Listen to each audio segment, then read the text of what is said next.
Hey guys, and welcome to the Alabama Saltwater Fishing Report presented by Great Days Outdoors Magazine, the first podcast to bring you the local inshore, offshore, and onshore fishing report, whether it's good, bad, or ugly. I want to tell you guys about something that we have introduced to you guys for our listeners. You guys just text fishing. Text the word fishing to 314-665-1767. Again, just text the word fishing to the phone number 314-665-1767 to subscribe to our email list, and we'll send you the new show each week.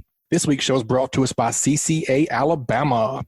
I know Capt.Patric, my co-host today, does a lot of tagging for CCA Alabama. How are we doing today, Capt.Patric? Hey, man, if I were any better, I might be, I don't know. I don't know where I could be any better, really, to be honest with you. Fishing's been hot, man. I saw some pictures from you yesterday. Fishing's been solid. The weather's been fantastic. Well, keep your fingers crossed on that. Yeah. Goodness gracious. Well, let's say the air temperature and the crispness in the air and all that stuff. Yeah, it's been great around here for this week. It's been a good solid week. How about you, man? What's been going on? Just doing it, man. Just doing it. That's all we can do. You've been recovering from one storm, keep blowing. I keep walking out the door and blowing real hard over the west. I hate it for those guys, but we don't need it over here for sure. Jeez, he ain't lying, man. Tell us a tagging story. I've been seeing you do a bunch of tagging with CCA Alabama. Mostly any cool recaptures or anything recently? We did recapture. I think it might have been Sam Glass's fish. Sam does a lot of red fishing around the causeway and the bayou and stuff, and around Mobile Bay. And I believe it's one of his tag fish that we recaptured, the 27-incher, and we stuck another tag in him. Gave him a little slap on the tail, and he swam away. So be on the lookout for that guy. I don't remember if we've recaptured any more this week or not, but putting a bunch of tags out. Really, anytime we get a redfish that's somewhere over 16 inches, a couple of customers like to harvest a few fish, and I usually throw out the idea, hey, why don't we let's get a few of them tagged, and then if we still have some, if we're still catching them, let's keep a couple if you want to. And, man, a lot of times people are, once they see the process and I start telling them the science behind it and some of the data that I'm getting back on some of these tagged fish, they're like, no, let's just go ahead and tag all of them. That's awesome. So, that's the goal. Exciting. It's real exciting to have that as somebody that's paying me to take them fishing. That so a lot of people do like to harvest fish, but when we start changing the perspective and the end goal on what we're trying to do, a lot of people just are like, no, man, let's just go and stick a tag in them and see what comes of it.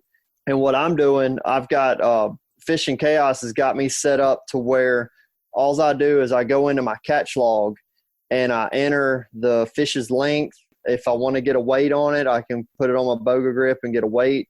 And then you add in there that you're releasing the fish. You can put the tag number in there. And when I push submit on the catch, it goes to a spreadsheet that is readily or easily available for the C-Lab to be able to enter all that data. When they receive the information, it has the location, the time it was tagged, the date, all the information that you have to manually enter into their website. It's all instantly shot to them, and that fish is entered into my catch log. So that's then, cool. So like I've seen some stuff on the on Facebook from time to time where somebody recaptures a fish and they're curious about, if there's more story behind the fish. And I've seen where some of my fish have been recaptured, and we get to kind of share a moment about how we caught that fish and stuff like that. So it's a really cool. Yeah. I mean, it's a really cool thing that we've got going on. Talked to Blakely Ellis with CCA Alabama, and we've talked about how we're going to get more people tagging, and we've got some ideas out there. I think it's just really about implementing and executing to get more people tagging, because I got a lot of people that are like, man, how do I get a tagging kit? How do I get a tag kit? And they want more people wanting to be involved. Man, it's just so much fun. You've been with me. And I enjoy it. And hell, remember that one fish we tagged, me and you both caught the fish, or you caught one, I caught one. We tagged two of them, and then we go over that flat again, and there's that fish swimming by with his tag in. So he wouldn't eat the second time. He didn't want that slick lure again, but I sure tried. Yep. So man, there's a lot of cool stuff coming out with that tagging, and then also you can be tagging speckled trout too, but a lot of people like to keep speckled trout, so I tend to end up having boxing a few speckled trout before we ever start tagging some. If you're into straight catch and release, this is a great opportunity to learn more about the fish you like to catch. Yeah, for sure. Need to get on Blakely, get him getting those tag kits out. That's right. Call him out. All right, man. Well, what else you been up to? Anything fun this week or last week you want to share with us? Man, just a lot of trout numbers right now. We hit that little cool snap over the weekend or tail end of last week, and just it seemed like everywhere you go there's speckled trout. And I'm fishing everything from like Montrose to Dog River all to the north, and there's speckled trout everywhere. I'm finding some north of the causeway. Not as many north of the causeway, but I haven't started north of the causeway. I've been starting more on groups of fish where I know that where they are. So a lot of times when I'm going north of the causeway, it's kind of mid-morning or late morning, and the bite may have already started to die off by then anyway. Yeah, true. And then I've had some guys that are just hangry at a big hard pulling fish. So we've been chasing some shrimp boats around, still big fat jacks hanging on the shrimp boats, and nice. And they're even where you're trout fishing and red fishing around the causeway, there's still a lot of jacks around. So even if you just like to get the big pull, there's still some of those guys to be found. And a lot of times when the water's really calm, you can actually see them waking across the bay, and man, you can really add some excitement to your day if you can spot one waking across and get a topwater on his nose, because that's an explosion you'll never forget right there, brother. Oh yeah, a fight you'll never forget too on light tackle. They'll wear you out, Cap. That's right. But man, that's been it. We've been catching some redfish, tagging some redfish, white trout, speckled trout, redfish, jacks. That's been kind of the routine for me this week, and it's been a lot of fun. I'm anxious to hear what Bobby's got to say, because I've all week long I've only crossed paths with him one time this whole week. So be anxious to see where never know what that guy been doing. Yeah, never know what that guy. So what we got? Who do we have this week on the show besides Bobby? Yeah, man, we're going to head on over we're actually going to talk to Joe Baya over at the Northwest Florida Fishing Report. We're going to do a joint offshore report with him. We'll talk to Delynn Sigler. He runs a boat out of Destin, Pensacola, and also Orange Beach. We'll see what he's been doing offshore.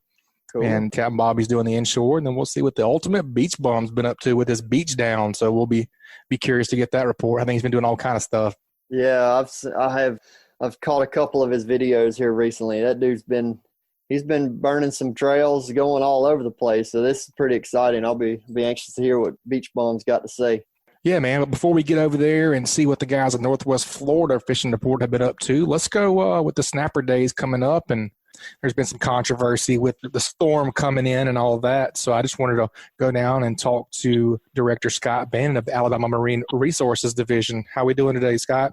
Man, as I use the term, I'm living the pandicane, the pandemic hurricane event. But it's good. We're moving forward. You know, it's been a difficult time for most everybody. So our thoughts and prayers are out to those who suffered some damage, and hopefully everybody's making progress like we are to make things better. We're very resilient here in the coastal part of the state, and I see it every day. So I'm very proud of Alabamians and how we're moving forward. Absolutely agree. Mm-hmm. Well, like I said, I've been seeing a bunch of stuff blow up on social media and things like that. Just kind of walk us through this weekend and how you guys came to the conclusion and moving forward. Sure. So I'll kind of back up a little bit. At the end of the regular red snapper fishing season, July 3rd, we finished quality checking our data, and we knew that we had a little bit of a residual for anglers to go fish, and the total ended up being 128,000 pounds. And so that's a fair amount of fish, and we didn't want to leave them on the table because we don't get to fish those again next year. So by December 31st, we need to consume that allocation. So a while back, we chose this weekend, which would include Saturday, Sunday, Monday, because Monday was a federal holiday, and some people would have the opportunity to be off from work. Deer season's about to kick off. Hunting season is about to go full swing. We know that people are back in school and some things, but potentially the weather would be a little cooler, and a 3-day weekend to take the opportunity to catch red snapper. Well, then we had Hurricane Sally. So we knew that there was going to be some reduced effort based on the number of all the marinas in South Alabama were damaged in some fashion. Most of them were destroyed. So we know that's a problem. We know that a lot of personal boats that are at marinas are not accessible. Some are damaged, some are sunk, some are thrown up on the shoreline. So we already knew there was going to be a reduced effort for this weekend, but we wanted to keep it open that if people who had the opportunity to go, they took advantage of that. We worked on the quota. So we didn't figure at that point we would fish 128,000 pounds this weekend. Then you throw in Hurricane Delta. So with a pending hurricane category 3 strength is pretty daunting, but it is easier for us to remain open. And if the opportunity that comes for folks to fish, if it's safe and available for people to do so, we want them to be able to do that. If the hurricane hit us head on, we certainly would not want anybody to try and go fishing. We would assume that they would use their good judgment and not go. And we still have the pounds, because it's really about fishing to the pounds, not the number of days. So we already knew we were going to have reduced effort. I anticipated we would have an extremely low number of boats go once Delta was headed this way. It now looks like Delta is going a little bit further west and then north. So I think we're going to have kind of a cruddy weekend, but Sunday or Monday could potentially have some weather that some people would have fished in anyway. And again, I'm not encouraging the people to go out when the weather is bad. Don't go. If it exceeds your comfort level, which doesn't take much for me on comfort, and your vessel capability, don't go fishing. The pounds are still on the table. They're still in our storage bin, so to speak. And so then we will provide additional days until we consume those red snappers. So I know some people feel like we're encouraging people to go in the event of a hurricane, and that is not true. We want people to make their own decisions, but it's easier to just leave it open. And if an opportunity arises, people take advantage of it. If the opportunity is not there, don't go, and we're going to give you more days down the road. Now, after this weekend, I will meet with my staff and then the commissioner, Chris Blankenship, and we'll talk about what does a plan look like moving forward. Again, this time of year, a lot of people are drawing a lot of different ways, and we still have tremendous damage to boats and marinas. So it may take us some time to consume that amount of fish. And we know that a limited number of people are truly going to have that opportunity, but we don't want to take it away from those that can. I think that makes perfect sense. It does make sense. So, Scott, what you're saying is y'all will probably get into meeting about this first part of next week and potentially have a decision on a future date and announce maybe in a week or two or a month, or what do you think a timeline is on another announcement? I think we will shoot for either next week or the beginning of the following week, because again, we want to get it out there. We want to get it open. Again, we were going to wait till after this weekend and see what kind of impacts that Delta dealt us. Right now it looks like we're just going to get, some wind and rain, some high tides. Should not be hopefully no additional damage.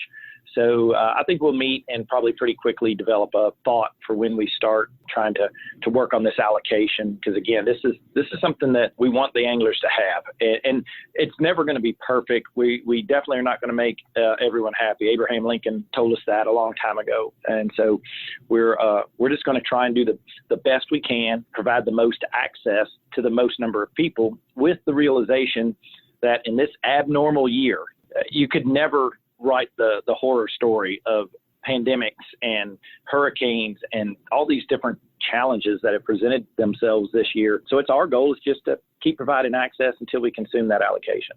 I think that makes great sense. We appreciate what you guys do. I know a lot goes into those decisions, and it's a lot of numbers and a lot of number crunching and predicting, and I think you guys do a great job. We've seen the benefits of that. I think we have, and that's where the snapper check pays off, is we use that to monitor the harvest, and so that's how we can make those decisions in relatively short time periods. And again, the end of the day is the beauty of state management is the ability to be flexible.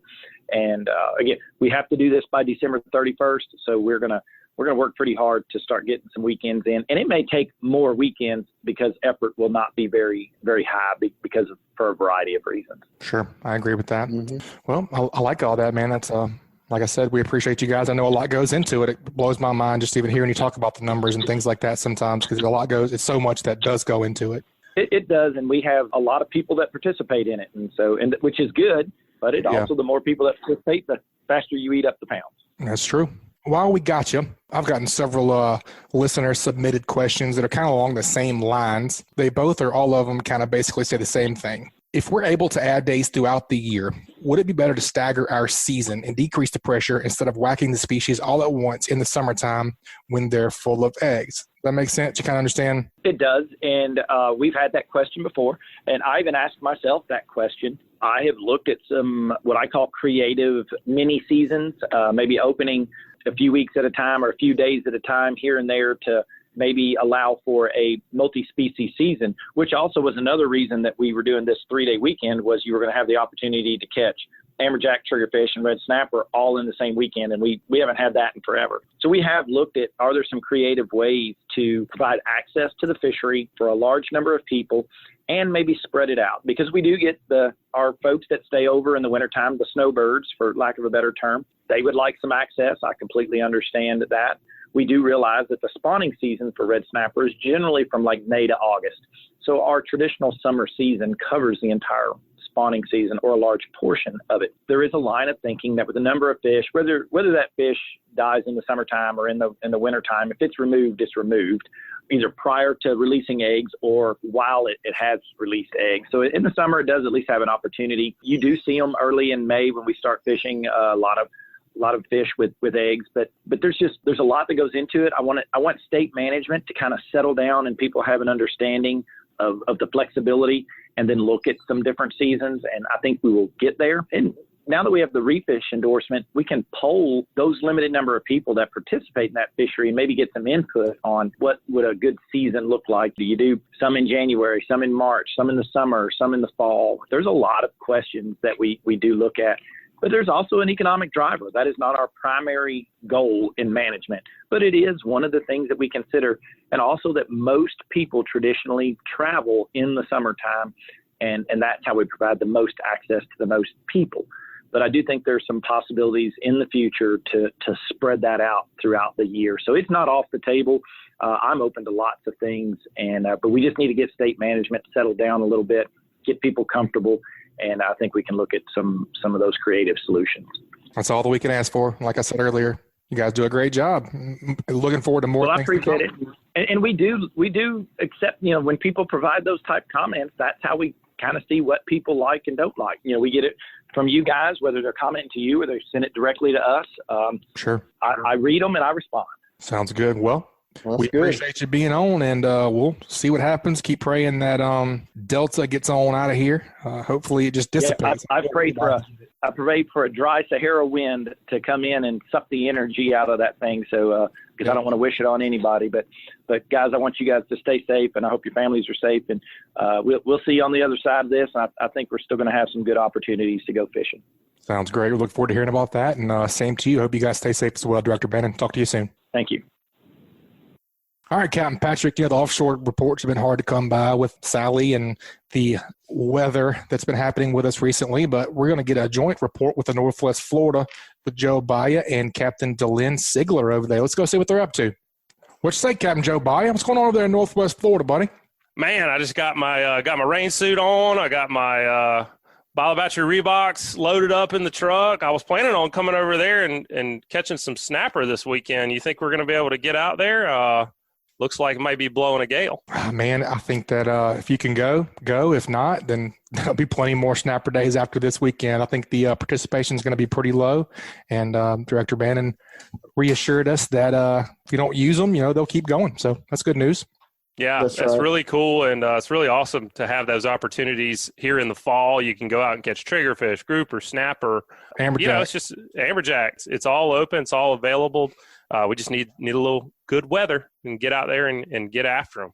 No doubt, man. I got into the NyQuil a little bit last night, and I had a crazy dream. I was sipping on that Quill, son, and I woke up in a panic. I had a dream that it was me, you, Skipper. We had an overnight trip on the Escape, and the whole crew was down there sleeping on the boat before we left. And I could not find a spot. All you suckers were splayed out in my favorite spots, and I could not find a spot to sleep. So I got pissed and went over to Mom's house, took a little nap, and I woke up past the time we were supposed to leave in my dream. And I checked my phone because we thought, with Delta coming in and kind of going over to the west, we could just head straight out, catch our tuna, and come right back before she hit, So I woke up at, 8 a.m. saying we were supposed to leave at 6 a.m. And I checked my Weather Channel app first thing. And it was a Category 9, Cap, and it was a straight It was a straight beam to the Dolphin Island Lighthouse, and I was panicking. I called Skipper, don't go, Category 9. And he was sleeping. Well, let me tell you what. Let me tell you how you should have known that was a dream. It wouldn't have been, the Category 9, I guess that's possible. When you should have immediately known that was a dream was when we were sleeping and you were awake on the boat. Because, Cap, I guarantee you, every time I ever worked with you, I was not the one getting to do the sleep. I think I disagree with that. I think you're the old napper. Old Captain Napper. Anyway. Stuff, guys. Man. Well, let's go get this offshore report, man. Delynn Sigler is an excellent captain, and the cool thing about Delynn is he fishes in Orange Beach, Pensacola, and Destin. And I'm really looking forward to hearing what's going on in Pensacola, because that was an area that got rocked hard. And the cool thing about what Delynn does is he will come and go with you on your boat and teach you some of the things he knows. And I'm gonna tell you what, this dude mashes fish. So let's go down and talk with Captain Delynn Sigler. All right, Captain Delynn, it's good to have you on the Alabama Saltwater Fishing Report as well as the Northwest Florida Fishing Report. What you guys been doing down there? Where you been fishing out of this week and last week? Not a lot of fishing. We're just dodging wind, dodging storms. But we got a few days in last week that was really pretty. And then one day I shouldn't have went. That wasn't so pretty. But we're still getting offshore. The hurricane didn't bring all the groupers in everybody thought they were going to bring in, but it did make fishing better. There's quite a few scamps around, a lot of real good amberjacks. Haven't targeted any big ones, but we had a 68 and a 70 one day, and a lot of jacks. One day I had like 15 scamps, been getting a gag or two here and there. The blackfins, which show up every year in the fall, have really showed up well. What day was it? I'm going to lie to you, but it was one day last week. We went and caught our jacks, caught 7 amberjacks, 3 almacos, and while we're catching those, we caught a blackfin. So we threw out a flat line to see if there was any more there, and there were a lot there. This time of year, you get a lot of those little tiny cigar minnows. We're fishing out of Destin, and we have just a live well full of them, so I'd grab a handful, throw them over the side. Instead of the spinning rods with 30-pound test on them, we beefed up to like 60 on our Talica 25s so we could get them in a little faster. We got 8 really nice, big, fat 25-pound blackfins in, but we lost twice that many, or probably 10 to sharks. Just beefed up our tackle and got them in as quick as we could. It was a good trip. We were still back in by 2:15 that day. I had 8 blackfins, 8 amberjacks, and 3 almacos. There's some stud amberjacks for sure. Yeah, and 25-pound blackfin's a nice grade of blackfin. That's getting to the point where when you cark those guys out and you're making some real nice loins, big enough to make some nice steaks. And you were talking about catching them while you're amberjack fishing, in that first bite being incidental. When you started chumming the water with some of those cigar minnows, 2 questions on that. Are you doing anything to wound those cigar minnows in any way? Like you squeezing them a little bit or bumping them off, throwing them off the cowling of your outboard or anything like that if you were fishing out of an outboard? And second question is, when you started chumming the water, did those fish come up? Did you start seeing the signs of blackfin? Or is somebody going to be able to sight fish for these blackfins right now? Or is it going to be just kind of luck?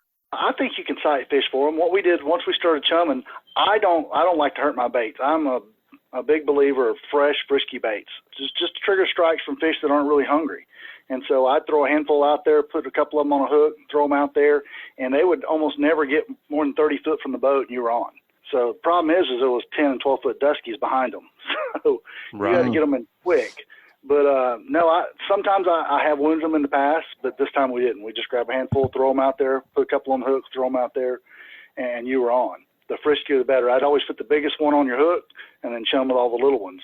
And they were boiling on top. We'd had a popper, but it didn't last long. We made 2 casts with it, hooked a blackfin on both casts, but the second cast, the shark ate him, got the popper with it. Dang. So. Captain Delynn, this time of year, AJ's, I've been hearing different reports about him being kind of beat up and kind of leader shy over here on Alabama.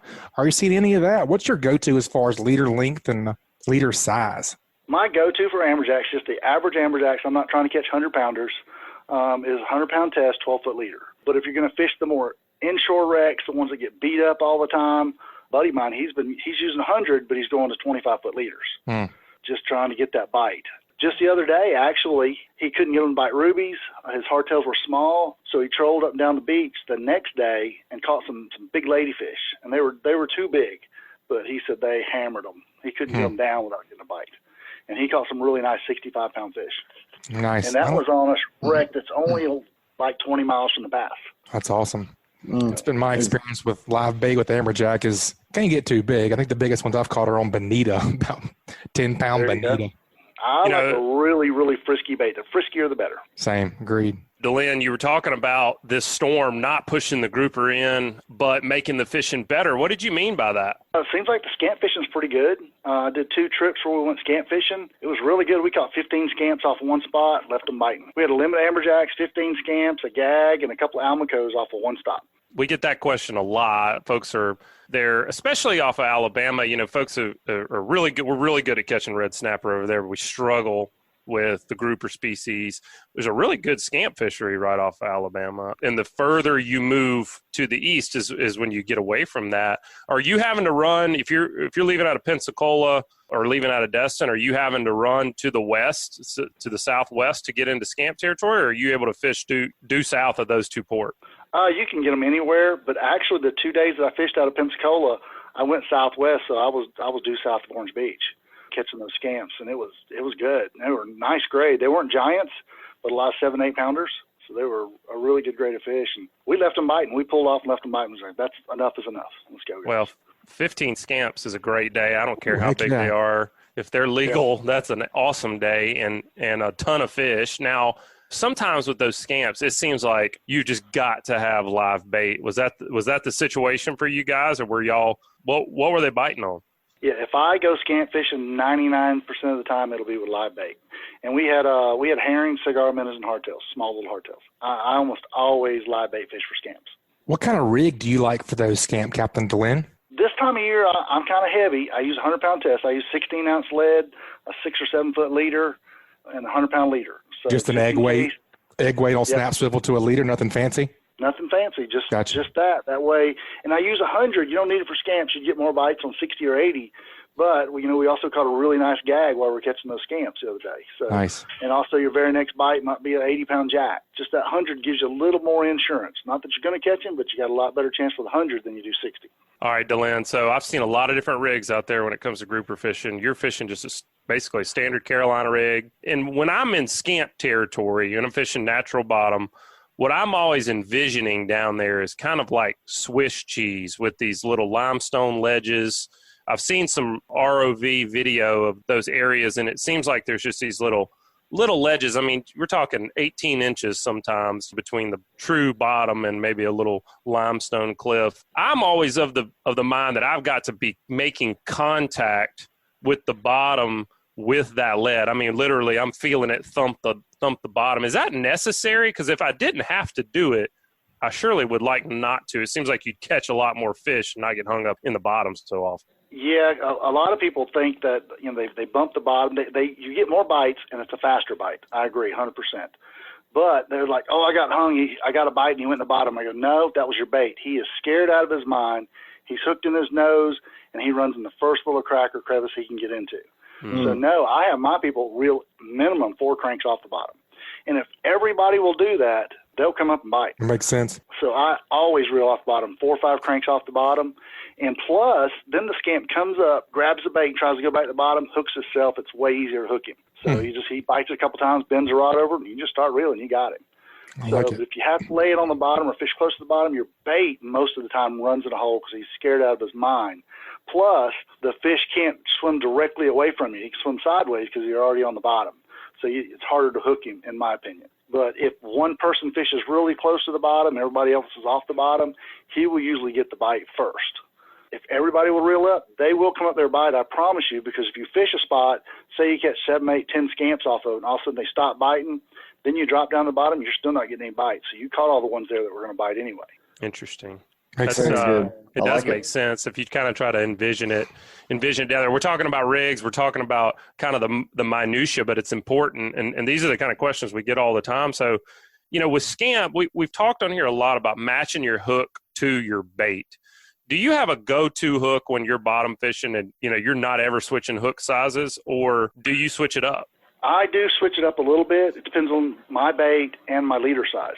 In the spring, when big snappers and amberjacks and gag groupers aren't in season, I'll drop down to 60 or 80 pound test. Well, then I drop my hook down too. You don't need a big giant hook if you don't have a big giant line to pull it with. I love the Mustad Demon Perfect Circles, love them.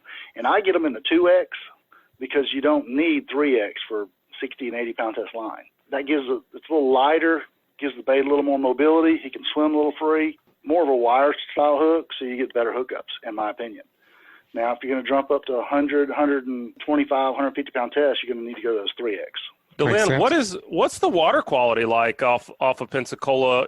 Off the beaches in Walton County, Florida, it's starting to get right. It's still not what it normally is, but the water quality has improved a lot since Sally, but it's still not what it should be. How is it over off Pensacola, and what'd you see? How far was it out to, clean water? Actually about 35, 40 miles out, it got beautiful out there. We were out there in almost blue water. It was beautiful water, prettiest water I've seen in months. So it was really nice. And then actually when I ran on my trip out of Destin, we went southeast. It wasn't as pretty over that way. So it was good, clean, green water, but it wasn't as pretty that way. South of Orange Beach, once you get 35, 40 miles out, it was beautiful water. All right, Captain Delynn, this is Capt.Patric over here in Mobile, and I've got a question for you because you do something that I do on occasions. I'll do a charter on someone else's boat, and if I understand correctly, you do it quite a bit. Help me understand how somebody gives you a call and says, "Hey, Cap, come and run my boat. Take me and show me how to do it." What are some of the ways that you're going to vet that to make sure it's a good fit? And just kind of walk me through your thought process when that call comes in. Patrick, that's a great question. The first thing I do, "Hey, Patrick, glad you called. What can I help you with? You want to go offshore?" "Great, Patrick. Patrick, what kind of boat do you have?" And so if you tell me you got a 20-foot center console, "Well, Patrick, what do you expect? What are you after? Are you after blue marlin, or are you after some snappers or triggerfish, or what are you expecting here?" And a lot of people tell me, "Oh, I just want to learn. Show me how to work my equipment, how to work my boat, how to find spots, how to hold on a spot. And let's just go out and catch a mess of fish. We catch a limited triggerfish and a couple of scamps, we're good." Okay, great. We can do that on a 20-foot boat. But if you're going, "Hey, I want to catch yellowfin tunas," well, sorry, Patrick, this is probably not going to work for your boat. Let's get you on a boat that I have or on a bigger boat first. We got to have, real expectations. So sure. I kind of feel them out and see what kind of boat they have and what they expect. I have people with 50-foot boats that just want to go out and catch lemon triggerfish. Hey, that's great. Whatever you guys want to do, I want to make you happy. But I'm not going to endanger myself or you to try to get you 100 miles offshore to catch yellowfin tuna in 20-foot center console. That ain't going to happen. That's great. That's great. What about electronics? I really like my electronics on my boat, and I get on other people's boats and I look at a Garmin or say a Simrad or something like that I'm not familiar with. Kind of takes me a minute to even figure out where I'm going, what I'm doing, kind of navigating through their electronics. How do you feel about that? I mean, are you asking questions about electronics as well, or what are you doing there? I do ask them about their boat, their electronics, their expectations. I've gotten pretty good. I don't know how to work my cell phone, but I can work pretty much all the electronics on the boat. But my buddy Jerry, I call him all the time. "Hey, Jerry, I don't know how to work this thing. This is a low rance, and I don't know anything about them." So he'll walk me through it sometimes. So I do have that problem on occasion. But being that I'm on a different boat every day, 6 days a week, Simrad, Furuno, Ray Marine, Garmin, all those are pretty easy to me. I can zip right through those. Okay. Delynn, you bring that up and you bring an interesting perspective. So as a guy who gets to run a lot of different kinds of electronics and see a lot of what's out there, new, old, and lots of different brands, do you have a favorite, or do you have one that you feel is, say, hey, this is the Cadillac, but it's not user-friendly, and this one's really user-friendly but lacks some features? I guess give us a quick rundown of the kind of electronics you like to see for a guy that's going to do predominantly bottom fishing. I would stick with Simrad, Garmin, Furuno, or Ray Marine. Garmin, by far, is the easiest to work. Super easy, where anybody can work a Garmin. After that, I would go with Simrad, and then I would go. Growing up, if it wasn't Furuno, it wasn't worth having. So I was a Furuno fan growing up, but they've gotten so complicated, so is Ray Marine, that they're a little harder to work. Still like them. They work great. Me personally, if I was going to buy a boat tomorrow, I would put Simrad on it or Garmin, one or the other. Those are probably the easiest to work, especially the Garmin. They're super easy to work. And they work great. They're great machines. Awesome. Well, that's going to bring us to our offshore tip, Captain Delynn. This week's offshore tip is brought to us by Hilton's Offshore Charts. The days of heading out blindly looking for good fishing areas are pretty much over with. Don't waste your time and money on fuel searching for fish. You need the most recent, highest resolution images to not know only where to go, but where not to go. The knowledge provided by today's technology is critical when planning an offshore fishing trip. Make the choice that professional captains all over the Gulf make and choose Hilton's Real-Time Navigator. The easy-to-use interface and excellent customer service will have you on the fish every time you go. Check them out at hiltonsoffshore.com. What you think for an offshore tip this week, Captain Delynn? Offshore, if you get in the sharks and the fishing's good, and usually it is. Usually you'll fish 3 or 4 spots. You don't find any fish. All of a sudden you find fish, but guess what? Sharks are eating your scamps on your way up, your red grouper, your tunas, whatever. If they're biting that good, try beefing up your tackle. If you're using 60, go to 80. If you're using 80, go to 100. If you can still get the bite, lock the drags down a little more and just reel for all it's worth. You're going to lose some to the tax man, but if they're biting good, beef up that tackle. You can get them up faster. You can put some in the box. And that's what we did last week with those blackfin. Makes great sense. Delynn, you mentioned something early in the show about getting out there on a day that maybe you shouldn't have. And we've got some, I would say, marginal conditions coming up this weekend with a lot of people trying to go out and snapper fish. What do you do to really decide if you're going to go or not? Here's what I do. If we can't decide at the dock, I tell the guys, come on, let's go catch bait. So now we're just right there near the pass.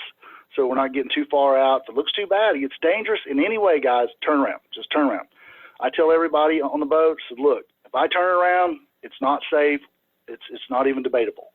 So we're going home. But a lot of times we'll catch bait. Okay, it's not that bad. It's not that bad here, guys. We got bait. So I'll tell you what we're going to do. Let's run 10 miles. If we can make it 10 miles comfortably, we can cruise whatever this boat cruises comfortably, and we feel safe, we'll stop and talk about it. But if we can't make 10 miles, we're going to go back home. And a lot of times at 10 miles we stop. It's not a dictatorship. All right, guys, what do y'all think? This is what I think. Think we can make it. We're going to earn them. It's safe. It's just going to be a little uncomfortable. Or, guys, I would not do this, but let's go home. We really need to go home. Let's go to Waffle House and eat breakfast. Right. So and a lot of times, 10 miles, we do that. But a guy told me one time, it's better to be onshore wishing you were offshore than being offshore wishing you're onshore. Amen to that. That's a fact. I know Joe doesn't like to spill his cocktail or his little snack there. That's right. Yeah, if I'm spilling my coffee or my cocktail, it's too rough for me. Go home, Cap. That's right. I don't like to get wet. I hate sea spray in the face. I'm with you. I have a weird job, that I get wet every day, and I don't like it. I get all moody. Like, that sucks. I don't go home.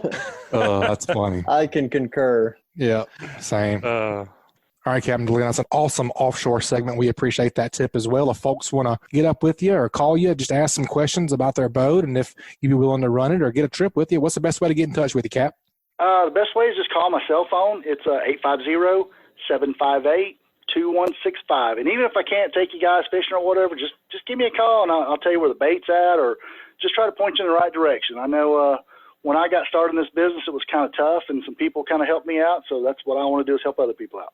Awesome, man. We appreciate that, and be safe out there and keep whacking them. We'll talk to you soon. Thanks, guys. Really appreciate it.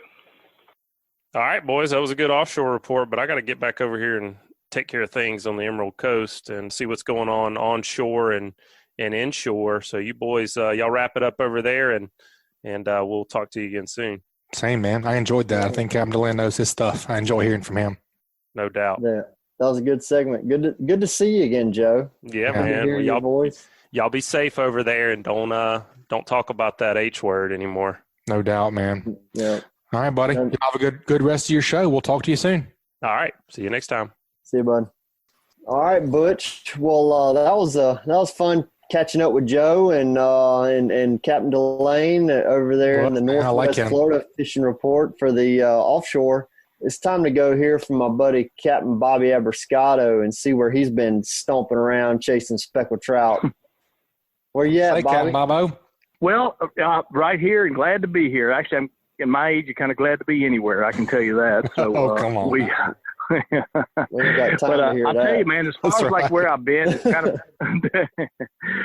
kind of been everywhere, man. I just finished up today. It was up in the north end, and then yesterday we fished the south end. It's had just phenomenal trips, particularly numbers-wise, like we were just talking about before we went on the air. I mean, the numbers are just phenomenal. It's just been incredible, and it's been that way a lot throughout the year. I'm sure we've talked about it on the other, previous reports, but I mean, it's just huge numbers of fish everywhere, and you go through some fish, but the action's incredible. And what we were talking about earlier too is before we went on the air is it's fun right now because you can do all this on artificial bait, so you can still go through a whole lot of fish, have plenty of action. You're not getting eaten up, $100 worth of bait to catch your fish. You can catch them all on artificial bait. So it's just been a blast, man. And I don't know if it's one of the things we're talking about today is like if you could ever put your finger on what factors come together to make the fish bite the way they bit, at least for me, since probably about last Friday,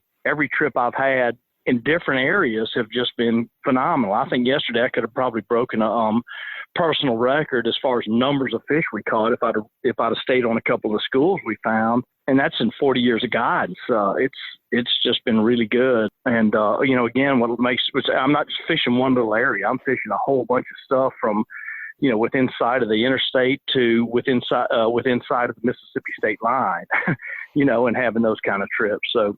That's awesome. Really been a lot of fun. Yeah. And I'm excited about the numbers of fish that we have around right now. And of course, kind of getting back to what I was originally talking about is if you could ever just kind of say, okay, we're on this post full moon deal right now. We're coming out of the nip. We got cooling water temperatures. We got a storm. I hate to use this S word or H word, but we got a storm in the Gulf. And so all these things coming together to create this bite, or what? You could ever just kind of say, okay, here's all the little factors that are happening right now for some incredible fishing. You probably could charge more than what we charge right now. Don't you think, Patrick? Right. Recreate that perfect storm, so to speak. Yeah. And just put it out there and say, okay, this is an A+ day right here, man. Yeah. You're going to catch 150 trout today by 9:00 in the morning, and because of all this stuff going on. But anyway, that's what's going on right now. At least it has been for us. Well, you talk about artificials. Yeah, no, I'm just curious. You throwing anything different? Are you just straight voodoos under a popping cork? Or are you throwing something different early in the morning? Or what do you elaborate on artificials a little bit for me? Well, we've been using a lot of voodoos under popping corks right now. It really runs the numbers up. When you get in the right situations, like yesterday, we caught our first, 30 to 40 trout on top water. I had some pretty experienced anglers yesterday, terrible. It was great doing that. And then we caught some mixed in today. We were fishing under some birds today, and you guys know topwaters and diving gulls don't mix real well. So as much as we could have caught a lot of trout on topwater today, but the problem is it had been 3 trout and 2 seagulls, 2 seagulls for every trout you caught. Mm-hmm. They were biting that good today. We could have done yesterday. I wasn't fishing around the bird activity. And we were able to throw topwater, especially early in the morning, and we had cloud cover let us do that well into the morning, So those have been the 2 go-tos for me here for the last few weeks, and that's just classic fall fishing. If you're familiar with trout fishing, the two types of lures I was just talking about is shallow water stuff, and that's what I've been in. It's just 2 to 1.5 to 3.5, 4 feet of water is where I've spent all my time for the last few weeks. Well, Bobby, I have to concur with you on the voodoo shrimp in the top water. And then I've got something else that I've been throwing, especially when I'm around pogies, is that the egret wedge-tail shad, or the wedge-tail mullet, I think is what it's called, a 3.5 inch. Anyway, between the voodoo shrimp and the wedge-tail mullet, I just went online, and you see that box right here? That's what this is, Butch. This is 7 pounds of voodoo shrimp and wedge-tail mullet to hopefully get me through the winter. But man, that stuff those lures are unbelievable. They have this great vibration to them, and it's given an angler that when I get some anglers that are just, some of them aren't necessarily snobby to a popping cork, but just want to do something different than pop a cork. Sure. So I'll put them that I'll put that wedge tail on there for them, and they can chunk and wind that thing and just about keep up with the guy throwing the popping cork. The popping cork by far, the popping cork with the voodoo shrimp by far brings in the most numbers, but that wedge tail grub has been really effective for us. I've been just throwing the pearl and chartreuse tail on that bait. To go back to what you were just talking about, so you're just casting and winding that back in. It's not like a jigging or anything. You're just throwing that out. Man, it is just straight. Throw it out, reel it in. And if you want to get a little bit creative with it, you can throw a little hop in there where it would, you would have a little bit of rise and a little bit of fall to it, a little bit of deadfall. But the fish seem to hit it best when you're just doing a straight retrieve. And it's been a fun lure. And man, I have two of them that I keep taking on and off of my rods, because we'll tie a top water on in the morning, and we'll tie that wedge tail on later on once they come off of top water. And these things, you can damn near see through them. They have been chewed up so much, but they're still hanging on the jig Those head. are the good ones. I'm getting my money's worth out of them. Those are the good ones. Now that's a pre-rig deal too, isn't it? You don't have to rig that up. That comes pre-rigged. No, that one in particular is just a pack of like 8 or 10 soft plastics, and you just put it on like a 1/4 ounce jig head. No, okay. Well, that's what I was going to ask you. So you're all right. Yeah. So you're putting it on a jig head. Cool. Yeah. Well, that just costed me some money. I can tell you that. I mean, if I just got to cast it out and reel it, I might be good at that one. I might have to get some of this. Hey, Butch, let me tell you what I call that right there. I call that the idiot retrieve. I invented that because I'm so damn good at it. That's why I call it that. Yeah, that's what I. Because an idiot like me can even make that. An idiot like me can even make that one work. Bobby, let me get into pick your brain a little bit. So you say that some days you're finding your trout under the birds, some days not. Give us our listeners some clues. Do you have some visual clues? Do you just have some history areas that you're going to? Tell us a little bit about when you're finding your trout without the use of seagulls. Well, I can tell you this: you're starting out with a history deal. That's the key. Is I start there and I figure out this time of year where I've caught fish, and we all know we have our areas where certain times of the year you're going to catch fish, and then to me, I'm looking out for slick type of things. Sometimes if you don't see any of that kind of stuff, you just kind of have to start fishing until some sign starts to happen. In some of the areas, particularly yesterday where I fished, some of them are smaller areas to where you can fish enough of them to where, you make 20 or 30 casts, you're going to find out if there's fish there, signs or no signs. But the big thing for me is, and to be honest, let me back up for a second. When we talk about birds today, we really got lucky. It was a lot of bird activity, more than I've seen so far this fall. The birds, sometimes when I hear people talking about birds, I'm thinking about it like a tornado, like a Alfred Hitchcock movie type thing where birds are just in a tornado. But this time of year, I'm looking for just some birds hovering, birds hovering a little bit. Today, we had more of that tornado activity. You know what I'm saying? So this was just like, I was joking about it today. I said, damn, Ray Charles could have found these fish. He's blind and dead, But it was more so today than I've seen so far this fall. But, typically what I do is go to a place based on, I play the wind a lot. Certain areas fish better when you got west winds, certain areas fish better we got north, and so on and so forth. And that was the reason I flip-flopped down the island yesterday. Not the island, but the lower end of the bay. We had pretty strong east and northeast winds yesterday, and that area down there fishes so much better when you get that than further up the bay. So that was the reason I chose to go down there, So I kind of play some history, I play some wind, and then I start looking for those signs when I get to the specific area where I'm going, and those signs being slicks, bait activity, and then again, like we had today, we lucked into some birds that really, really gave everything away. That's awesome. That's a great report, Captain Bobo. We got the Hey Cap question for you this week. I think it's a pretty good one. It's applicable. It's timely. This week's Hey Cap is brought to us by Foster Contracting. As we all know, it's unfortunately hurricane and storm season. Stress is a little less with a new roof, fortified with a fortified roof system designed to withstand heavy rain and winds. You may even get a nice discount on your homeowner's insurance. Stay safe, enjoy less stress, knowing you have reduced your risk for damage with Foster Contracting. Check them out on the web at www.fortifiedroofingpros.com or call them at 251-447-2978. This week's Hey Cap comes from Roderick Tillman. Is that the fourth? 1V? I'm so bad at those Greek letters.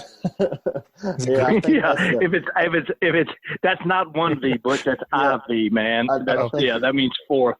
Yeah, that means fourth. Hey, at least I had that part right. Hey. Before you get into reading this Hey Cap question, I can't, like, that was the perfect ad for Foster Contracting, because they put a new roof on my house when the stress level every time it rained went way, way down. Yeah. And I was like, it really was very, the stress level was so far down, even when that Hurricane Sally came through. But I would jump every once in a while. You know, there's green pine cones, and they're hurled down at like 100 miles an hour, and they were bouncing off the roof. And, dude, the roof held up great. So I would have to say that anybody that is sitting there looking at some curled up shingles and needing a new roof, get it done, man, because it feels so much better every time it rains now. Yeah, that's some experience for one of our advertisers right there. That's right. Man. That's right. That's one of the main reasons that I'm hoping that Delta goes the other way or some other way other than us, because I had a lot of roof damage from Sally, and Foster came out and they're going to put a new roof on my house. So we just need to get past this little segment here so we can keep getting. Well, I'll tell you, you don't want to wish it on anybody else, but good gracious, man, especially you guys, you Butch down there in the south part of the county, and Patrick over on the east side. I mean, that's got beat up. We've had our share. We had our share. I saw matter of fact, I was heading up to the Delta this morning. I shouldn't say the Delta, but I was heading toward the Delta. But and there was a sign. You know how they do those electronic signs on the interstate, and whoever programs those got a great sense of humor, because the electronic sign came up and said, "Don't even think about it, Delta." Amen to that. And I was going like, maybe he's talking about me not wanting to go to shouldn't go to the. Oh, he's talking about the hurricane. That's right. Thought he was speaking to you directly. Yeah, that's not time yet. Lord, maybe it's not time yet. Stay out of my Delta. It's not time yet. Yeah, that's right. All right. So we have established that is Roderick Tillman IV. He said, "Hey Cap, these early cold snaps, how do you locate the fish?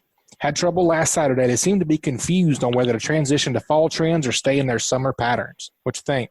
Oh, that's a great question. And of course, we touched on that. You still, as far as locate them, it's still the signs you want to look for, which are what we just talked about a little while ago. But on that subject of the transition, that's got to be, to me, that's one of the toughest times of the year, just because of what he touched on, is these fish get really confused when the water temperature's, right around that transitional area, which is about 75 degrees in my book anyway. And that can happen, man. It really gets tough to get a lot of bait on the move, and place where you caught fish 2 days ago or a week ago is completely the Dead Sea now, and it's just because the fish are moving with the bait. So all you can really do, fortunately to me, it feels like we've gone and, pretty much transitioned into this fall pattern right now is what it feels like to me, as far as this year goes. But on any given year, you can have that situation that he's talking about, to where, some of the fish that were at a piece of deep structure are going to be gone a week later. And so all you can do is look for those signs we were just talking about a little while ago. Try and pay attention to your history of where you've caught them in the past. And if spot A is not working, or area A is not working, or pattern A is not working, go to pattern B and be flexible, and make some changes. So that's the best information I can give you. And again, we talked about birds.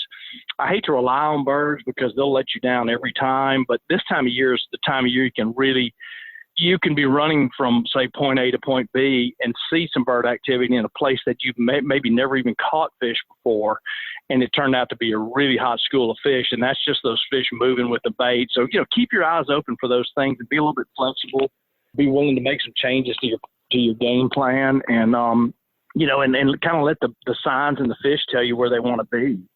Sure. Makes a lot of sense. I remember about this time last year talking about, after a front comes through and it's 50, high 50s or low, 65 in the morning. That's a big temperature difference right now. And the fish take a couple of days to acclimate on either side of that. Like today, it's back up to 85 or 90? Yeah, 90 degrees, you're exact. But the one thing about it, too, and I'm glad you brought that up, Butch, is even the beginning of this week and into the weekend, we were leaving with wind pants and beanies on and fishing, on into the morning was still a sweatshirt on, whereas today by 8 o'clock or 8:30, you're dripping with sweat, but the water temperature doesn't change that much. We've got to have a good stretch of either hot or cold to really dramatically drop, or a storm to really dramatically drop that water temperature. So that's their environment. So they're understanding that.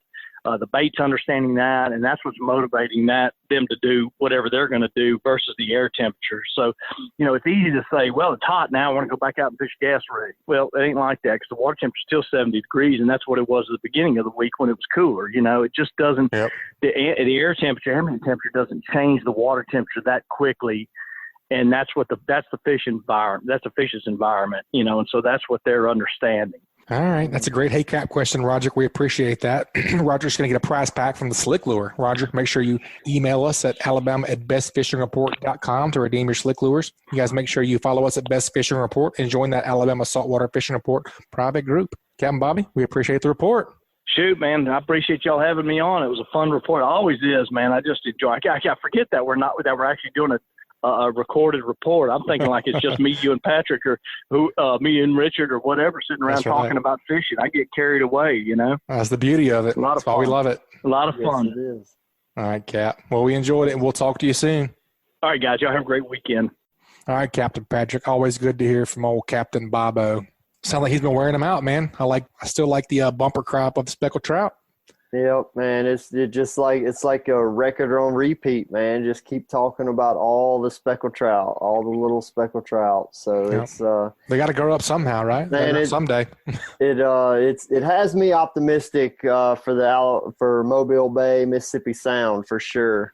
Yep. So where are we going next? I mean, we only got one more spot to go. So who do we got to hear from on the onshore report? Yeah, man, we're gonna head on down. I would say the Bama beach bum, but he don't have a beach right now. So what you been up to, Mathew Isbell? What's up? Let me just start by saying this. This has been the dadgum weirdest freaking year we've had our beaches closed for extended periods of time now twice this year. Are you kidding me? This is and not only that, as far as the hurricane season goes for us this year, obviously, Sally direct hit, that sucks, but we have, the back half of this hurricane season, as far as getting any type of consistency for beach fishing, forget it, man. Besides the fact that the beaches have been closed for, 2 weeks now, or 3 weeks even, I can't even keep up. But, it's every tropical system this year has come into the Northern Gulf. And even though we haven't been direct hit by all of them, it still jacks up your surf fishing for, extended periods of time. We get a few days where it's actually clean water and decent conditions, and then boom, we got another shit. It's been ridiculous. I'm pretty peeved about it. I'm gonna be honest. Yeah, I agree, man. Like it. It's been tough. I don't really know who to file my complaints with, but between global pandemics and catastrophic hurricanes, I don't really know who to take that up with, but it's definitely messed up our beach fishing. Well, I will have to say it's a good thing that Captain Richard added the ultimate Bama beach bum to your name, because we might just have to do ultimate Bama bum. Yeah. And just have the beach part in there occasionally, AKA. That's right. That's right. Seriously, because this year I've had much lower percentage time with my feet on the sand, so it's been difficult, but we make do. I love fishing, and you make do. And I haven't been running trips, of course, but with me making YouTube content, I'm always fishing and trying to make videos, and my focus is always land based. So you got to overcome and adapt, and there's been a lot of that this year. And I'm complaining and all that, but it's everybody's dealt with it. It's not just me. Everybody's had to feel the effects of hurricanes and obviously pandemics and everything that's shut us down so much this year. But I'm just venting to you guys. Yeah. Well, hey, man, you can vent anytime you want here, because I understand it's been definitely been a rough year. What did Director Bannon call it? The pandemicane? Pandemic year, the pandemic came. That's right. But hey, it's good to be back on the show. Like, I'm glad to be talking again. Me too. We're kind of getting there. I feel we're hopefully. We're winding down on our hurricane season. Yeah, we can get out of this, and hopefully we can get to some sense of consistency where we can actually get on the beach with fish. And I've done a little bit. I've only actually been on the beach once and didn't really have a lot of success. It was just nice being out there, but caught a few fish, and I've seen, as far as, reports from other people, the hearsay reports, I've heard the whiting bite's been pretty consistent. Not a lot of pompano in this area yet, the people that have been able to get out there and fish, because, of course, if you don't know, if you're unaware, public beach accesses mostly are closed still, as far as Gulf Shores and Orange Beach go. There are some accesses open still in Fort Morgan that are public, but primarily most of the people that are getting on the beach right now have private access. However, of course, yesterday they just put out the mandate for people to leave if you're not a resident. So a lot of those folks that actually were on the beach and able to fish, they had to leave. So it's just kind of a mess. But we're not seeing a lot of pompano this way right now. But like further east, if you're into the Panhandle, I have seen some buddies. I got some guide buddies over that direction, and they've actually been doing pretty well with some pompano into Navarre and into Panama City. Mm-hmm. They've actually seen a pretty decent fall run, but we may have had some good opportunities around here, but we wouldn't know about that. Right. I've been seeing a bunch of, you say the private residences. I've been hearing some reports of some redfish being smashed off the beach there in Orange Beach, Gulf Shores. I have as well, but again, I haven't really had much of that opportunity. So it sounds nice, to get out there. But it's great in theory. Yeah, but what else you been doing, man? Yeah, I've been bouncing around, for the channel, and I'm sitting on a lot of videos right now. I've actually just been getting after it as much as I can without running trips. I try to produce as much content as I can, and I've been doing some jetty fishing. I fished the Fairhope Pier, which was new to me. These situations we talked about it in the spring when we had the beach shut down. It forced you to kind of get creative and do different things that you normally wouldn't necessarily do because your comfort zone is kind of not an option. Gone. So So I fished the Fairhope Pier. There were jack crevalle running around pretty close to there for several days. I think that's kind of died down now, but we were kind of chasing those fish around. And I've been walking out on the jetties, chasing jacks there too. Jack fishing right now seems to be a pretty good opportunity for a lot of areas, and I have learned that jack crevalle are pretty much my favorite fish to target. I love them. I mean, they're aggressive. Anything that's going to blow up on a topwater lure like they do and throw down like they do, I mean, sign me up. If it doesn't get you pumped up, because I know jack crevalle get like a bad rap, like a lot of people, snub their nose at jack crevalle. But like, if you can't get excited about a jack crevalle coming and just smoking a topwater plug or, whatever you're throwing at them, and burning down like they do, you might need to find a different hobby. I mean, fishing just may not be for you if that doesn't get you going. That's what it's all about, man. The tug is the drug. Hey, Mathew, I can't agree anymore. I've heard of people and had them on the boat, whatever, that don't want to catch a jack, and it just, I don't know, it just blows me away. And it does feel like it's kind of a snobby little deal. Oh, it definitely is. Oh no, it has negative connotations all over it. I don't want to catch a jack. Like, who doesn't want to catch a fish that wants to fight to the death? You know what I mean? I know. Yeah. I think what it really is the people that don't want to catch a jack can't catch a jack because they can't whip the jack. You know what I mean? I think you're right. Is that what it is? Is that what it is? I think so. They don't have enough. They don't have enough in the tackle. Don't have enough in the forearm strength to be able to bust the jack spirit and get them in the boat or get them on shore. I mean, you got a bigger. You have to get this fish all the way to the pier or to the dock or to the beach where you are. So I mean, you've got to really step up your game even more than I do. Where I'm on a boat and we kind of get them pinwheeling and then scoop them with the net. So, I mean, you've got another probably 5-10 minutes in the fight than we do on a boat. Yeah, and what they do, like, they're really good when you get them close to the beach or the pier. Like, you know how they just go back and forth, you know, or they circle, you know, and they do that mess. And they're really good. Like, you'll kind of have them close, and then they'll double back around, and they'll just take more line with them. And like, it gets frustrating, like that last 5-10 minutes trying to land that fish when they keep doing that mess. It's like they know what they're doing. I mean, I know they can't be the brightest fish in the world, but I mean, it feels sometimes like they're just messing with you. South Alabama yellowfin. That's what I call them dudes. That's right. Yeah, bay tuna, right? That's right. That's exactly right. Gosh, a yellowfin tuna will do the same thing, man. We'll get in, you know, within 50 feet of the boat with that blue water, and you can just see down there circling for 15 or 20 minutes. You're like, all right, he's going to come up this time. Nope. Nope. Stay right there. Do that death circle at the death circle, those tuna.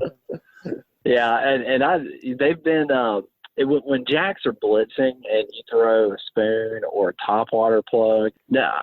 Nothing around here gets my adrenaline going, seeing those fish just coming and just exploding after that lure. I mean, I love it. Like, I would do it every day if it were an opportunity every day. And I love it. I can't get away from it. It really has become my favorite thing to do. I would go catch as many as I could until I'm worn out, which is usually like one. But it's an awesome fish. I feel the same way. Like, give me one, maybe two. Yep. All right. That's good. I got my fill. So what else? That's right. What's the best way to catch them off the beach for you? Sorry to interrupt you, Patrick. You doing top water, or are you doing ahead. Cut bait, or what's the best? I'm kind of intrigued. I want to go catch one now.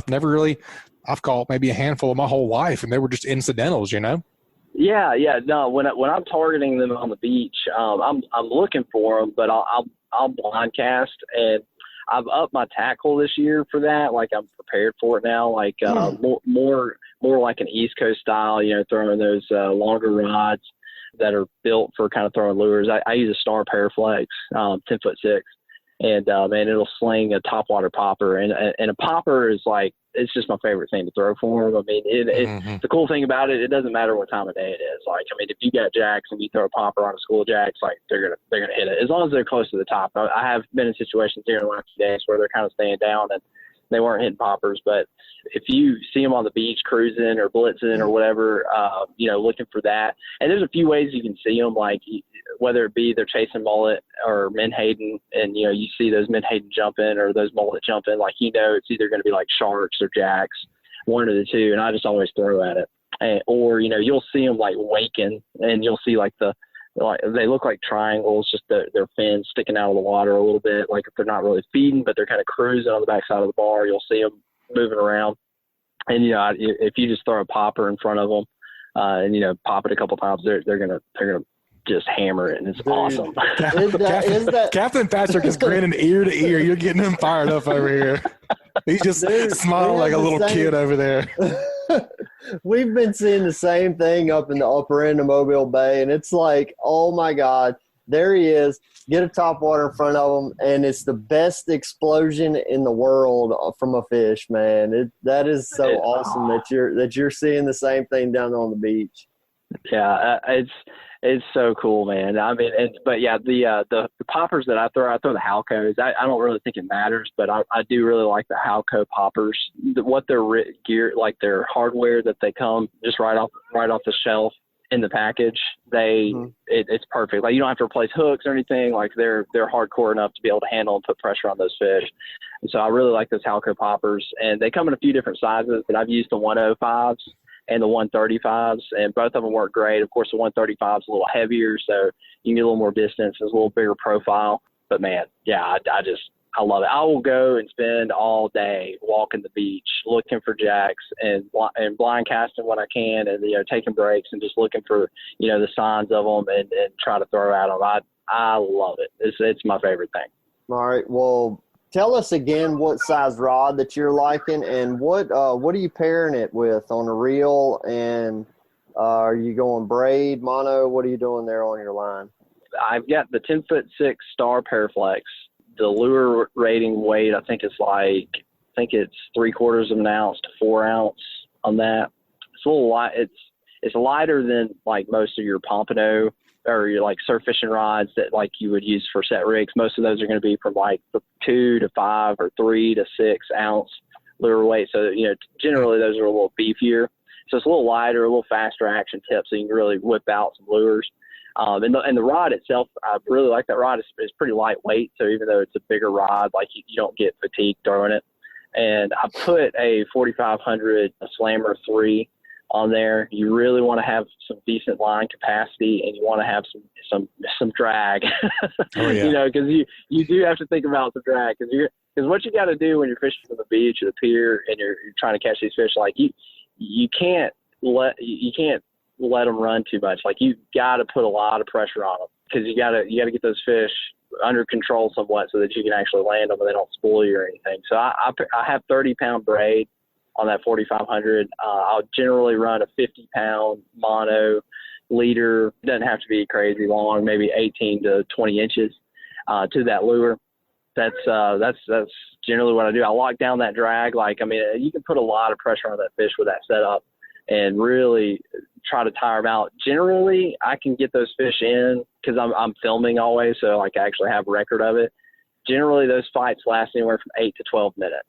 So I feel like that's pretty good. That's pretty good. Those jacks that is good. That's really good, actually. Yeah, that's whipping that booty right there. That's right. Yeah, and I think it comes down to the gear. That's my most expensive setup. I really feel like the drag capabilities of the Slammer, when you're doing it from the beach, you really kind of have to think about it. Like most of these fish, like you can go get a Walmart combo and catch redfish or whatever. Like you can handle it. Like you'll be fine. But like if you try to use a Walmart reel or something against a jack, they're gonna blow that thing up. So you want to make sure you've got some pretty hardcore stuff that you can lock down that drag and get that fish in. I'm sure it's much better on the fish too for a good release. Absolutely, yeah. And I don't want to wear them out, any more than I have to. So definitely want to get them in quick. I'm not keeping them, so I want to make sure they're okay. For sure. All right, man, that's a great report. We got to get that onshore tip from you. This week's onshore tip is brought to us by MDH Foundation Repair. Is your home experiencing foundation problems? MDH Foundation Repair has the best solutions to fix it right and fix it now. The problems you see are only going to get worse, so don't deal with inefficient, unqualified, and pushy salesmen trying to sell you overpriced foundation repair products. The professionals at MDH Foundation will ensure you have a remarkable experience from the first meeting to the finished product. MDH Foundation Repair is redefining the construction industry and protects your most important asset, your home. Check them out at mdhfoundationrepair.com. All right, Beachless Bum, what you think for an onshore report this week? Yeah, since we're talking about jacks, I've had a lot of people reach out to me and ask about catching jacks, or they purchase the poppers that I use and they want to catch jack crevalle. And really the best way, like if you want to scratch that off of your bucket list, you just really want to catch a jack from land especially, I would say the best way to do that, get your rigging right, make sure you've got a good solid reel, good line capacity, good rod that you can get some distance with a top water plug or a spoon or something that's going to reach out there pretty far, so that when you do have those opportunities, you can reach those fish.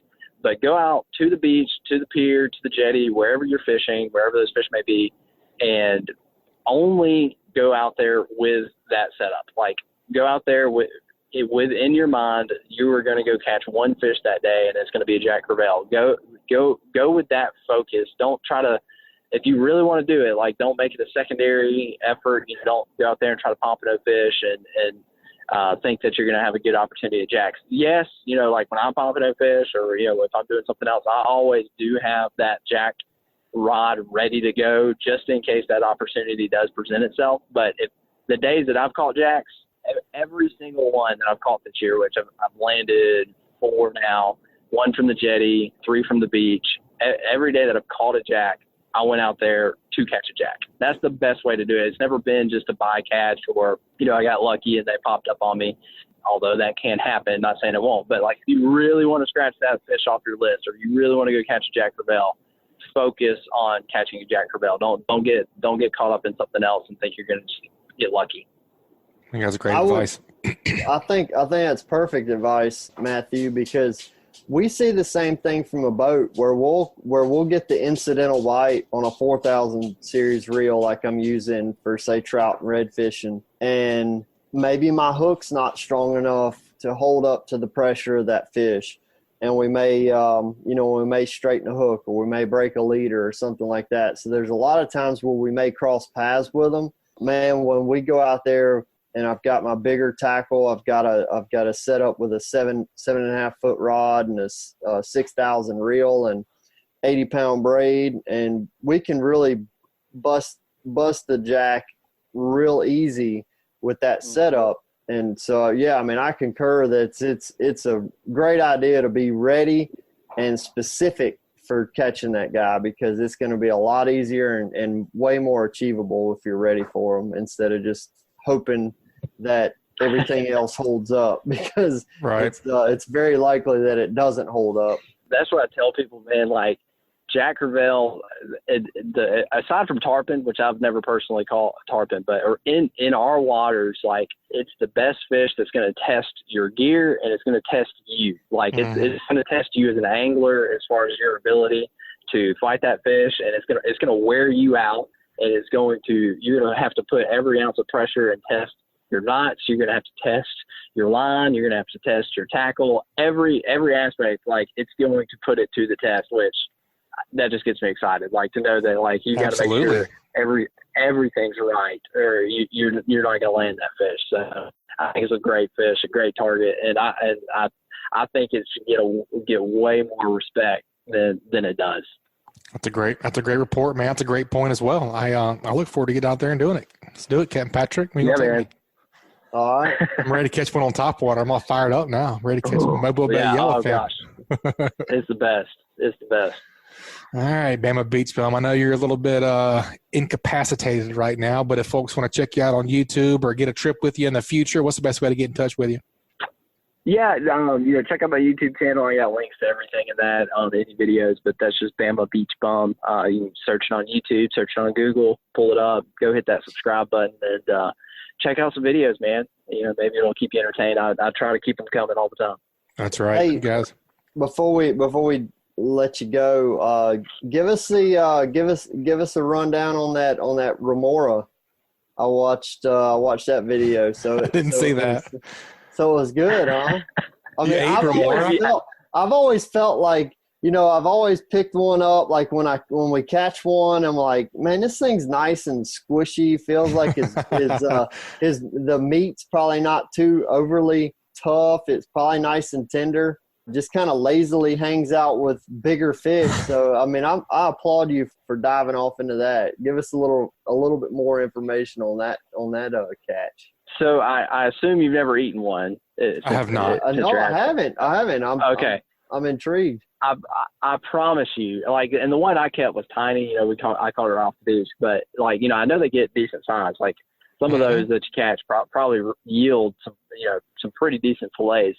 I promise you, like, that fish was exceptional. Like, if keep one, eat it, and like, I know it's not like something that you're going to go out and target, obviously, but you probably the next, like, if you keep one and eat it, like, and you catch another one later, you will probably not throw that fish back. Like, if it's a decent sized one, you feel like yes, there's not a size limit on that, huh? No, there's not. But that's interesting. A delicious fish.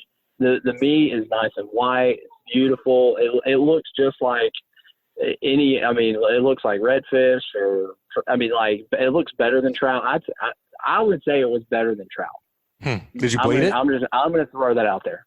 I did bleed it. Yes, I pretty much bleed all my fish. That's the way to go for sure. I try to do it, but yeah, but you did. I wouldn't say you had to. It didn't seem like a exceptionally bloody fish. It was just like anything else. Do you think the meat's comparable to that of ling, or what, or do you think it's more trout-like? People have said that. The only reason I'd say I can't compare it is because the fish was so small. So like when you get a cobia, obviously, like, it's got that steak feel. Yeah. Oh yeah, they're way hardier. So like it's just a nicer fillet. The fish that I kept was so small. Like, I mean, it maybe, like, if you got like a big one of those bigger remora, it might be closer, because a lot of people say that. I could see that, like, if it were a bigger one, I could really see where it was very similar. But because the one I was I call it so small, like it's kind of hard to compare. But yeah, the meat's really good. Like, I promise, keep one, try it. Like, you will not be disgusted at all. Like, you'll be like, oh, this is like a great looking fillet. And when you cook it, it smells great. Like, it's when you're cooking it, it tastes like every aspect. There was nothing weird anywhere in the process of that fish. Like, it was really good. I've tried catfish. I've tried blue runner. I've tried a lot of different fish, and there's certain, like, sometimes when you're cleaning it, like, the fillets look weird, or when you're cooking it, it smells off. Like, sometimes, but like, usually once you cook it and eat it, like, it's kind of okay sometimes. But like, there's something in the process and some of these fish that's like, I'm not so sure about it. Maybe not like, so much. With the remora, at every step of the process, I was like, oh, this looks good. Oh, this smells good. Oh, this tastes good. Like, every aspect of it was pleasant. So yeah, keep on, man. I promise you'll like it. Awesome. I'll have to now. Heck, I'm going to start running remora trips. Yeah, heck yeah. You should. We'll leave Captain Richard out there chasing the ling. We'll go after remoras. That's right. There you go. Hey, man, if no you size on the charter and you fillet it up for your customers and let them take it home and eat it, I am willing to bet they will call you back and say that was some of the best fish we ever had. Like, they will be ecstatic about it. They would. We'll blame it on the beach bone if they don't like it. I'm very excited about it. Well, that's good stuff, man. I'm definitely intrigued now. I'll catch a lot of those things. Yeah.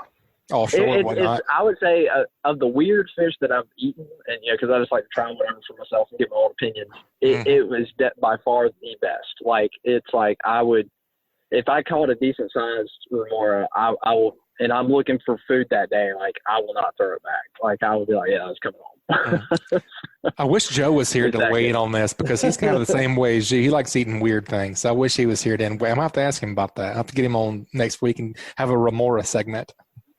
Yeah, it's really good. I mean, it's such a weird. The only weird thing is it's just a weird looking fish. Like, it's got the suckers on its head. It's just kind of, it's weird looking. But aside from that, like, once you fillet it every step of the way there, it's pleasant. Awesome, man. Yep. That's a great report, man. We always look forward to hearing from you, and look forward to hearing from you next time. We'll talk to you soon. All right, guys. Thanks. Thanks, bud. All right, Capt.Patric. That's another great Alabama saltwater fishing report, man. Some really good stuff today. That was fun. That was a fun show for sure. A little bit of adapting and overcoming with certain things we're having to deal with right now, but that's all right. That's part of life, man. The strong will survive, and those that adapt and overcome are gonna be stronger because of it. Yeah. That's right. Well, man, I appreciate you co-hosting with me today. As always, I always enjoy your company. It's been fun, man. Been fun. Drank a couple beers while we talked fishing. I mean, there's nothing better than that, man. Got to. How's your bookings look? Man, the bookings got, let's see, I'm looking at my calendar right now, and it looks like, well, we picked up another date in October. So right now, October 20th is the only date I have available. And November still, we've got some dates trickling in.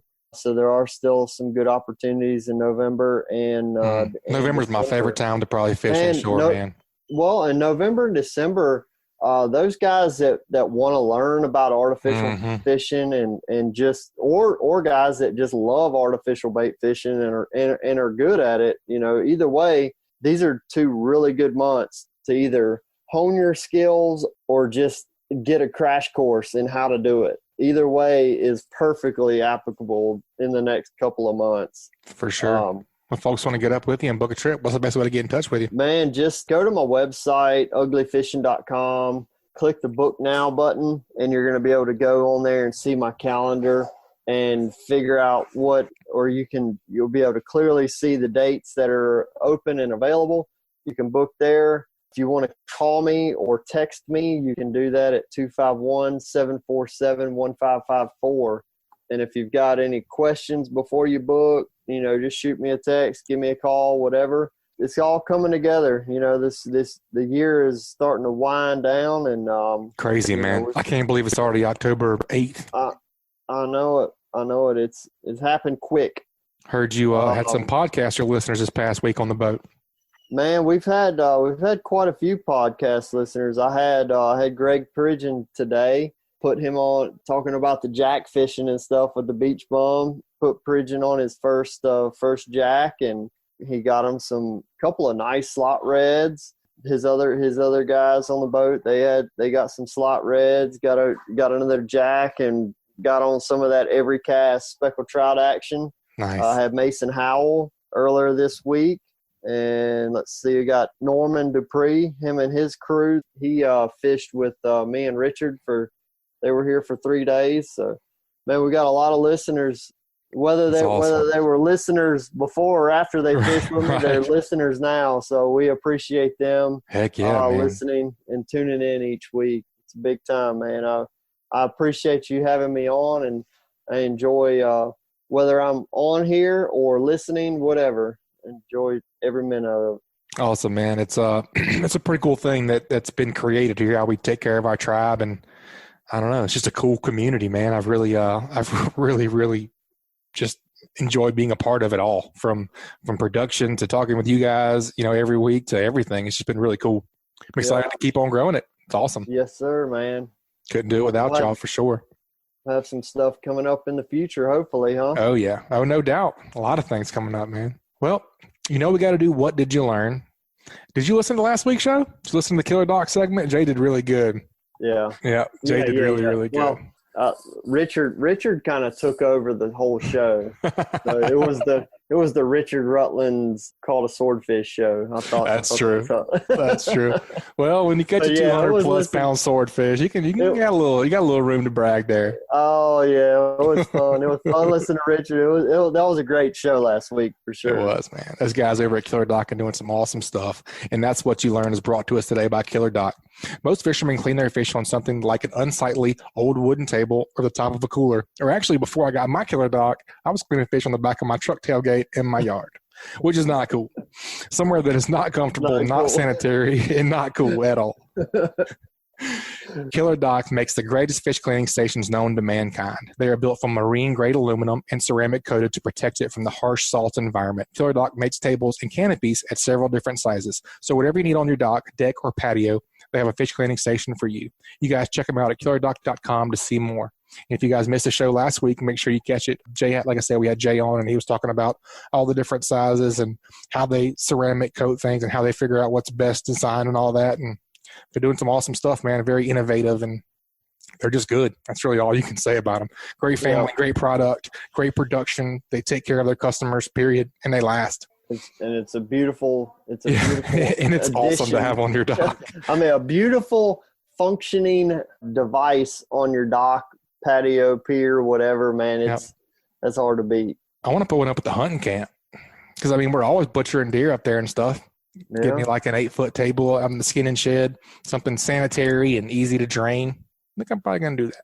That sounds like a fantastic makes perfect sense, right? Well, and especially the more people that are deer hunting, there's less people fishing. But I mean, we still need them to listen to fishing. That's right. But less people out there on the water. No, man, it's all right. We'll have some give and take and buy KillerDocks. That's right. Well, what'd you learn this week, man? 2 things that stuck out to me, or the main thing that stuck out to me was the upping the tackle with Captain Delynn and and then the ultimate Bama bum, beachless bum, poor guy. They were both talking about upping their tackle. One was in order to get away from sharks. The other one was to make sure he was matching his catch. Yeah. We had the old phrase matching the hatch, that he was matching his catch. So he's trying to be able to have something that's going to hold up, be able to muscle in a jack, be able to successfully make the catch, and also doing it in a timely manner to where the fish isn't going to just die on the end of the hook. So absolutely up in the tackle to make it better for the fish and for the catch. So that's what I picked up on. What about you? Yeah, same. Man, you guys got me fired up about the old South Mobile Bay yellowfin. I'm gonna have to get on some of that. I mean, it sounds awesome. It'd be really fun. I mean, things are kind of weird. Like we're saying, just kind of adapt and overcome a little bit. Do something a little bit different. The tug is a drug. Go pull on something that's going to wear you out a little bit. We release fish a lot. So, I mean, just because it's not a great eating fish, I've never tried jack or bow. Have you? I haven't. I have cleaned a few for customers, and I told them to report back to me, and I don't get a report back. So. That's not good, but probably. That's probably not good. But what I'll say is that anytime, like when I did clean it, man, there's just like not a lot of yield to it. Like for such a big fish, there's not a lot of like a quality meat. Like there's a lot of bloodline, a lot of stuff that you got to trim out that's not edible. Right. And you take a fish that's say a 25-pound fish or a 28-pound fish, and then you cut it down and you get it down to like 4 pounds of meat. It seemed wasteful. It seemed pretty wasteful to me. Yeah. So just fight them. Fight them. Release them. Drop them in head first. Make sure they get a good flush of water across their gills, and they take off. Yeah, I like to catch one on top water. Dude, top water on a jack is hard to beat. Be fun. All right, folks. That's going to wrap it up. Go ahead. This has been a good show. It has, man. It's been a lot of good stuff. We got to wrap this thing up so I can get to soccer practice. That's right. Always something to do, man. That's going to wrap it up this week, guys. You guys please subscribe, rate, and review wherever you listen to podcasts. If you'd like us to email you the podcast each week, again, just text the word fishing to 314-6651-767. Again, just text fishing to 314-665-1767 to subscribe to our email list, and we'll send you the show each week. You guys keep whacking, and we'll catch you next week. This week's Alabama Saltwater Fishing Report is brought to you by Fishbites. Don't stink or leave a stink on hands and anything else. They don't require bait buckets or ice to stay fresh while you fish. Check out the full line of scented saltwater and freshwater baits and tackle at fishbites.com. And also brought to you by Daycool Heating and Air, your home performance specialist. Contact them at 251-260-3858 or check them out online at www.daycoolair.com. License number AL07028. Also brought to you by Advanced Transmission in Spanish Fort. Give the professionals a call who have been trusted on the Gulf Coast for over 25 years at 251-626-6061 or check them out online at www.advanced-transmission.com. This week's Saltwater Fishing Report is brought to you by Angelo, Depaola, the Coastal Connection with EXP Realty, your boating and beach property specialist. Check me out on Facebook at Angelo Depaola Realtor, the Coastal Connection, or call me direct at 850-287-3440. And also Test Calibration, your source for sales and service of diesel turbochargers and fuel injection systems since 1976. Contact them at 800-822-0057 or visit them online at testcalibrationdieselandturbo.com. And also Great Days Outdoors, the South's finest hunting and fishing magazine. Pick up your copy wherever magazines are sold or check them out at greatdaysoutdoors.com. This week's Alabama Saltwater Fishing Report is brought to you by Ugly Fishing and me, Capt.Patric Garmeson. If you'd like to get in touch with me about a fishing trip, you can text me or call me at 251-747-1554 or check us out on the web at uglyfishing.com.